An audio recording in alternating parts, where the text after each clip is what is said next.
മടങ്ങി വരാം. ശ്രീരാമകൃഷ്ണനിലേക്ക് ഒരിക്കലൂടെ. ശ്രീരാമകൃഷ്ണൻ, ഇവിടെ മുന്നണിക്കകത്ത് നിൽക്കുന്ന ഘടകകക്ഷികളെ വേദനിപ്പിക്കാതെ അവരുമായി നേരത്തെ തന്നെ ആശയവിനിമയം നടത്തി സീറ്റ് നൽകാൻ കഴിയില്ല എന്ന കാര്യം മുൻകൂട്ടി അറിയിച്ച് അത്തരം ഒരു തന്ത്രപരമായ ഇടപെടലിലൂടെ ഈ പ്രശ്നം ഒഴിവാക്കാൻ CPM നേതൃത്വത്തിന് സാധിക്കുമായിരുന്നില്ലേ? അതിൽ ഒരു പാളിച്ചയുണ്ടായി എന്ന് തോന്നുന്നുണ്ടോ? ഇല്ല, ഞങ്ങൾ ആ പ്രോസസ് ആരംഭിച്ചിട്ടല്ലേ ഉള്ളൂ. ആ പ്രക്രിയക്കൊക്കെ ഇനിയും അവകാശമുണ്ട്. ഞങ്ങൾ ചർച്ചയ്ക്ക് ഇനിയും തയ്യാറാണ്, വീണ്ടും ചർച്ച ചെയ്യുമെന്ന് പറഞ്ഞിട്ടുണ്ട്. പിന്നെ ഇതെല്ലാം മാധ്യമങ്ങളിലൂടെയല്ല. ഇപ്പൊ എന്റെ RYF സുഹൃത്ത് പറഞ്ഞിട്ടുള്ള ഒരുപാട് കാര്യങ്ങളുണ്ട്. ഇതെല്ലാം മാധ്യമങ്ങളിലൂടെയാണ് പരസ്പരം പങ്കുവയ്ക്കുന്നതിനുള്ള ബോധ്യം എനിക്കില്ല. ഞാൻ അദ്ദേഹത്തോട് തർക്കിക്കാനേ അല്ല ഈ മാധ്യമത്തിൽ ഈ ചർച്ചയ്ക്ക് വന്നത്. ഞാൻ വന്നത് കേരളത്തിലെ സീറ്റ് വിഭജനവുമായി ബന്ധപ്പെട്ട പൊതുവായ രാഷ്ട്രീയ സാഹചര്യങ്ങൾ ചർച്ച ചെയ്യാനാണ്. അത് RSP പറഞ്ഞത് തെറ്റാണോ ശരിയാണോ എന്ന് ഒരു ചാനലിലൂടെ ചർച്ച ചെയ്ത് പരസ്പരം ബോധ്യപ്പെടുത്തുന്ന ഒരു വർക്കിന് വേണ്ടി ഞാൻ വന്നതല്ല. ഇവിടെ അദ്ദേഹം ഉയർത്തുന്ന കാര്യങ്ങൾ അദ്ദേഹത്തിന്റെ പാർട്ടിയുടെ പശ്ചാത്തലത്തിൽ നിന്ന് നോക്കുമ്പോൾ തെറ്റാണെന്നുള്ള അഭിപ്രായം ഞാൻ പറയില്ല. പക്ഷേ കേരളത്തെ സംബന്ധിച്ചിടത്തോളം CPIM മത്സരിക്കുന്ന ഇപ്പൊ ഞങ്ങളുടെ സ്ഥാനാർത്ഥികളായി ഞങ്ങൾ പരിഗണിക്കപ്പെട്ടു എന്ന് മാധ്യമങ്ങൾ ചർച്ച ചെയ്ത ആളുകളെ കുറിച്ചൊക്കെ അദ്ദേഹം അഭിപ്രായ പ്രകടനം നടത്തി. ഞങ്ങൾ ഒന്നും അന്തിമ തീരുമാനം എടുത്തിട്ടില്ല. പല പോസിബിലിറ്റീസും ചർച്ച ചെയ്തു. വ്യത്യസ്ത നിലപാടുകൾ സ്വീകരിച്ചിരുന്ന ആളുകൾ ആരെങ്കിലും അഭിപ്രായ പ്രകടനങ്ങളെല്ലാം മാറ്റി ഇടതുപക്ഷ പ്രസ്ഥാനത്തിന്റെ ഭാഗമായി വരുന്നുണ്ടെങ്കിൽ അവരെ കൂടി സഹകരിപ്പിക്കുന്നത് എങ്ങനെയെന്നുള്ളത് ഞങ്ങൾ തീർച്ചയായിട്ടും പരിശോധിക്കും. അപ്പൊ അത് ആ നിലയിൽ കാണാതെ കാര്യങ്ങളെ ആകെ കുഴച്ചു മറിക്കുന്നതിൽ കാര്യമില്ല. ഇവിടെ RSPക്ക് ഉയർന്ന പ്രശ്നങ്ങൾ പരിഹരിക്കാൻ ആവശ്യമായ ചർച്ചകൾക്ക് ഇനിയും സാധ്യതയുണ്ട്. ഒരൊറ്റ പാർലമെന്റ് തെരഞ്ഞെടുപ്പിന്റെ ഒരൊറ്റ സീറ്റിന്റെ വിഷയത്തെ മാത്രം ആസ്പദമാക്കി വിശാലമായ ഇടതുപക്ഷ ഐക്യത്തിന്റെയും കോർപ്പറേറ്റുകൾ വിഴുങ്ങുന്ന ഇന്ത്യയുടെ ദേശീയ രാഷ്ട്രീയത്തിന്റെ പൊതുരാഷ്ട്രീയത്തെയും ഇല്ലാതാക്കാൻ RSPയുടെ നേതൃത്വത്തിൽ ആരെങ്കിലും ശ്രമിച്ചാൽ തന്നെ അവരുടെ അണികൾ അത് അംഗീകരിക്കുമെന്ന് ഞാൻ കരുതുന്നില്ല. വളരെയധികം നന്ദി ശ്രീരാമകൃഷ്ണൻ ഈ ചർച്ചയിൽ പങ്കെടുത്തതിന്. Advocate M. ലിജു, ഇടതുപക്ഷത്തേക്ക് കോൺഗ്രസിൽ നിന്ന് ചില നേതാക്കളെങ്കിലും പോകുന്നു. AICC അംഗം ഈ അപമാനം സഹിച്ച് ഇനിയും തുടരാൻ കഴിയില്ല എന്ന് പറഞ്ഞാണ് ഇടതുപക്ഷത്തേക്ക് മാറുന്നത്. അവിടെ പത്തനംതിട്ടയിൽ സ്ഥാനാർത്ഥിയായി മത്സരിക്കാൻ തീരുമാനിക്കുന്നത്. തിരൂരിൽ മത്സരിക്കുന്നത് ഒരു കോൺഗ്രസ് നേതാവാണ്. ഇടുക്കി അവർ ഒഴിച്ചിട്ടിരിക്കുന്നു. ഘടകകക്ഷികളിൽ ഒന്നിൻ്റെ പിളർപ്പ് അവർ പ്രതീക്ഷിക്കുകയും ചെയ്യുന്നു. UDF ആഭ്യന്തരമായി നിലനിൽക്കുന്ന പ്രശ്നങ്ങൾക്ക് അപ്പുറത്ത് ഇടതുപക്ഷത്തിൽ നിന്ന് വലിയൊരു സമ്മർദ്ദം നേരിടുന്നുണ്ടോ?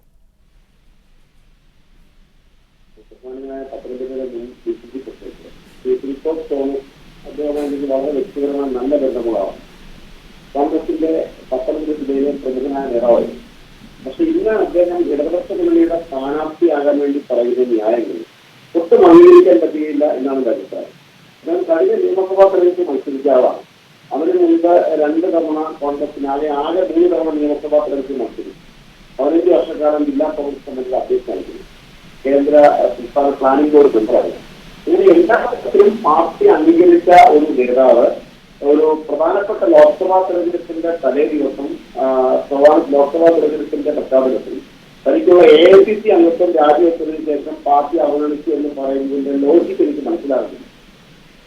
ഇതാണ് എനിക്ക് അദ്ദേഹത്തിന്റെ ഇപ്പോഴത്തെ ഇടതുപക്ഷ മുന്നണിയുടെ ഇതിലേക്കുള്ള മാറ്റത്തെ കുറിച്ച് പറയാനുള്ളത്.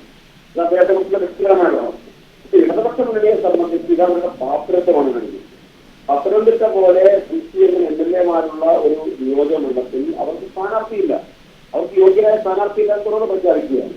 പിന്നെ മലപ്പുറത്ത് പൊന്നാനിയിലെ സ്ഥാനാർത്ഥിയെ സംബന്ധിച്ച് ഞാൻ പറയുന്നത് കോൺഗ്രസിന്റെ ഒരു പ്രാദേശിക നേതാവാണ്. അദ്ദേഹത്തെ ഇപ്പോൾ CPM അവിടെ സ്ഥാനാർത്ഥിയാക്കിയെന്ന് പറഞ്ഞാൽ എത്രമാത്രം ദുർബലമായി മലപ്പുറം ജില്ലയിലൊക്കെ ഒരു മത്സരത്തിന് പോലും പക്ഷേ ശ്രീ M. ലിജു, അത് പറയുമ്പോൾ തന്നെ ഫിലിപ്പോസ് തോമസിനെ പോലെയുള്ള സ്ഥാനാർത്ഥിയെ ഇടതുമുന്നണിക്ക് പത്തനംതിട്ടയിൽ മത്സരിക്കാൻ സ്ഥാനാർത്ഥികളില്ല എന്ന വാദത്തിൽ എത്രത്തോളം കഴമ്പുണ്ട് എന്ന് നമുക്ക് പരിശോധിക്കേണ്ടതില്ല. മറിച്ച് ഫിലിപ്പോസ് തോമസിനെ പോലൊരു സ്ഥാനാർത്ഥിയെ അവിടെ ഇടതുമുന്നണിക്ക് കിട്ടുമ്പോൾ അത് ഇടതുമുന്നണിക്ക് കിട്ടുന്ന ഒരു പ്ലസ് പോയിന്റ് ആണ്, UDFന് കിട്ടുന്ന ഒരു മൈനസ് പോയിന്റ് ആണ്.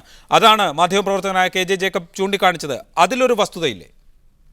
ഞാനതിന്റെ പ്ലസിലേക്കും മൈനസിലേക്കൊന്നും പോകുന്നില്ല. അത്തരം പരാമർശങ്ങൾ നടത്തിയ ചിലപ്പോൾ വ്യക്തിപരമായ തരത്തിൽ അത് മാറുന്നതിൽ യോജിക്കുന്നില്ല. തോമസ് നല്ല നേതാവാണ്. പക്ഷേ ഈ തെരഞ്ഞെടുപ്പിൽ പത്തനംതിട്ട ജില്ലയിൽ മുൻകാലങ്ങളിലെ പോലെ വലിയ ഭൂരിപക്ഷത്തിൽ ഐക്യ ജനാധിപത്യങ്ങളിൽ വിജയിക്കുന്നുണ്ട്. അതൊരു സംശയവും വേണ്ട. ഫിലിപ്പോസ് തോമസ് അദ്ദേഹം CPMന്റെ സ്ഥാനാർത്ഥിയായി മത്സരിക്കുമ്പോൾ അദ്ദേഹത്തിന് എത്രയൊക്കെ ന്യായങ്ങൾ പറയാനുണ്ടെങ്കിലും കോൺഗ്രസ് പാർട്ടി അദ്ദേഹത്തിനായിട്ടുള്ള അംഗീകാരങ്ങളുടെ ചരിത്രം അതെ 3 തവണയാണ് അദ്ദേഹം നിയമസഭയെ മത്സരിച്ചത്. അദ്ദേഹത്തിന് ദൗർഭാഗ്യവശാൽ വിജയിക്കാൻ സാധിച്ചില്ലായിരുന്നു പോലും 3 തവണ പാർട്ടി സീറ്റ് നൽകിയ ആളാണ്. പാർട്ടി AICC അംഗമാക്കിയ ആളാണ്. പ്ലാനിംഗ് ബോർഡ് മെമ്പറാക്കിയ ആളാണ്. അപ്പൊ അതൊന്നും തന്നെ ഇപ്പോൾ ഒരു പ്രത്യേക സാഹചര്യത്തിൽ ആശയപരമായ ഒരു കാര്യവും പറയാനില്ലാതെ തന്നെ പാർട്ടി അവഗണിക്കുന്നു എന്നൊക്കെ പറയുന്ന നിസ്സാരമായ ചില കാര്യങ്ങൾ പറഞ്ഞുകൊണ്ട് മറ്റു രാഷ്ട്രീയ പാർട്ടിയിലേക്ക് പോകുന്നത് എത്രമാത്രം അദ്ദേഹത്തിന് ഭൂഷണമാണ് ചിന്തിക്കണം.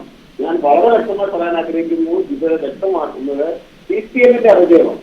CPM സ്ഥാനാർത്ഥികളില്ല എന്ന് സ്ഥാനാർത്ഥിയില്ലെന്ന് ഞാൻ കരുതുന്നില്ല. പത്തനംതിട്ട ജില്ലയിലൊക്കെ തന്നെ CPM വളരെ പ്രമുഖരായ നേതാക്കന്മാരുണ്ട്. പക്ഷെ അവരൊന്നും പോരാ എന്ന് CPM നേതൃത്വം പറയുമ്പോൾ അവരുടെ അണികളാണ് ചിന്തിക്കേണ്ടത്. ഇത്തരം ഒരു രാഷ്ട്രീയ പാർട്ടിയുടെ KJ ജേക്കബിലേക്ക് ഒരിക്കൽ കൂടി. ശ്രീ KJ ജേക്കബ്, ഇതിനോടൊപ്പം നമ്മൾ UDF-ന്റെ ഇപ്പോഴത്തെ അവസ്ഥ, UDF-ന്റെ ഒരു പ്രധാന ഘടകകക്ഷിയായ കേരള കോൺഗ്രസ് എം ആഭ്യന്തരമായ പ്രശ്നങ്ങൾ നേരിടുന്നു.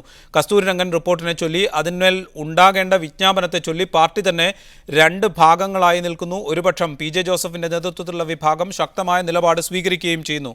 അത് UDF രാഷ്ട്രീയത്തിൽ ഉണ്ടാക്കാൻ ഇടയുള്ള പ്രശ്നങ്ങൾ എന്തൊക്കെയാണ്?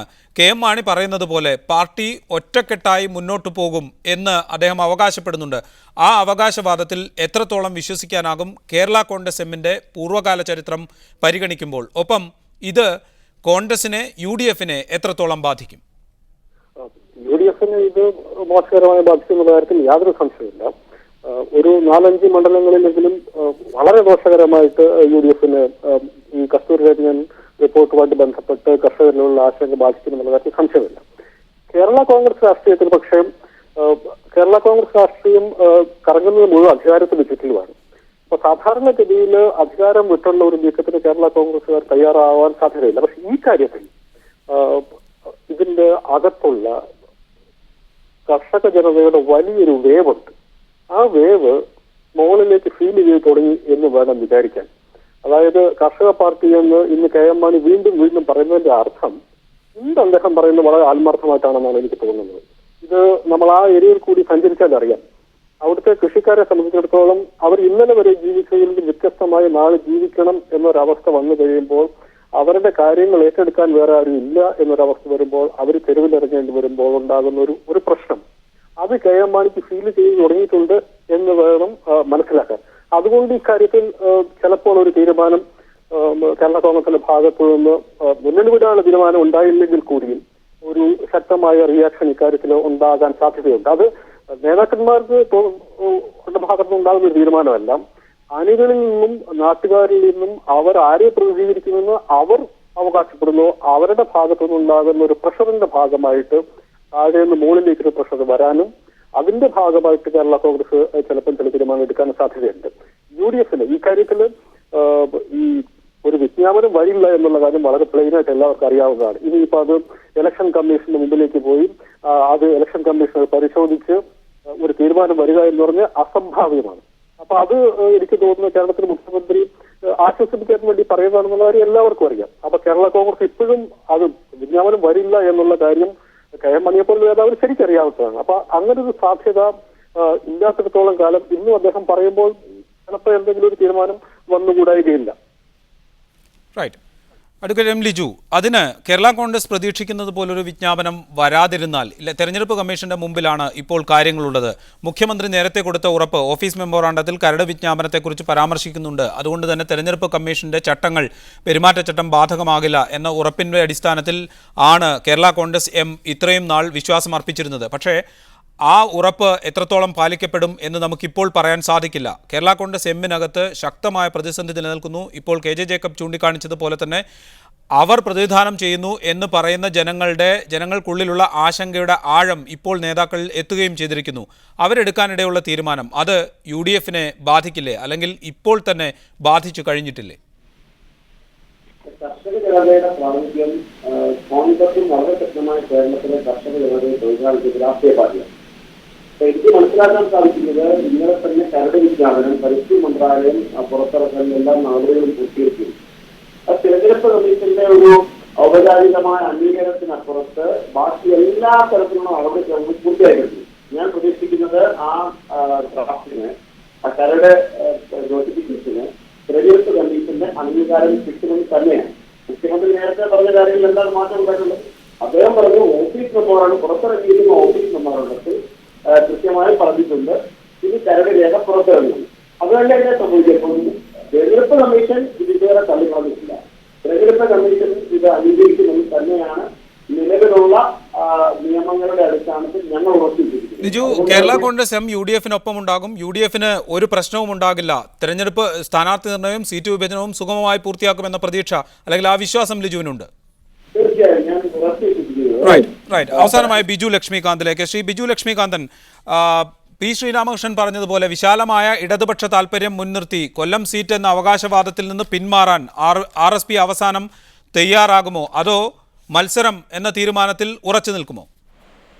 എനിക്ക് ശ്രീരാമകൃഷ്ണനോട് പറയാനുള്ളത്, ശ്രീരാമകൃഷ്ണൻ പറഞ്ഞ അതേ മഹാവിശാലത കണക്കിലെടുത്തുകൊണ്ട് 16 സീറ്റിൽ മത്സരിക്കുന്ന CPM വിശാലമായിട്ടുള്ള ഇടതുപക്ഷ രാഷ്ട്രീയം ഉയർത്തിപ്പിടിക്കുന്നതിന് വേണ്ടി ഈ കേരളത്തിൽ കൊല്ലം സീറ്റ് RSPക്ക് വിട്ടുകൊടുത്തുകൊണ്ട് 15 സീറ്റിൽ മത്സരിക്കുവാൻ തയ്യാറാകണം എന്നുള്ളതാണ് RSPക്ക് വേണ്ടി പറയാനുള്ളത്. അങ്ങനെയൊന്നും ഉണ്ടായില്ലെങ്കിൽ RSP മത്സരിക്കും കൊല്ലത്ത്.